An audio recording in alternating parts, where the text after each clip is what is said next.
প্রতিহিংসার পরিবর্তে ঐক্য ও সহনশীলতা রাজনীতি প্রতিষ্ঠা করতে চায় সরকার। প্রধানমন্ত্রী নির্বাচনী ইশতেহার বাস্তবায়নে সহযোগিতা চাইলেন নেতা কর্মী সহ সবার।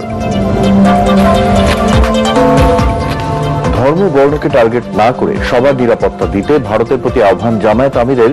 সংস্কার বাস্তবায়নে ছলচাতুরি করছে বিএনপি, অভিযোগ নাহিদ ইসলামের। ব্রাহ্মণবাড়িয়ায় বিএসএফ এর গুলিতে নিহত 2 যুবক, বিজিবির কাছে লাশ হস্তান্তর। গাজীপুরে একই পরিবারের 5 জনকে হত্যার ঘটনায় আটক 2।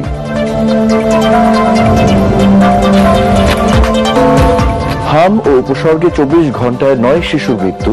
বিপিআই কার্যক্রমের টিকার আওতা 95% আনার পরামর্শ বিশেষজ্ঞদের।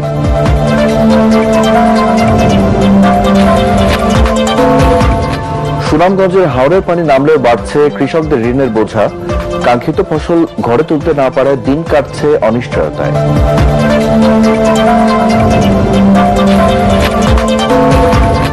এবং পশ্চিমবঙ্গের নতুন মুখ্যমন্ত্রী শুভেন্দু অধিকারী।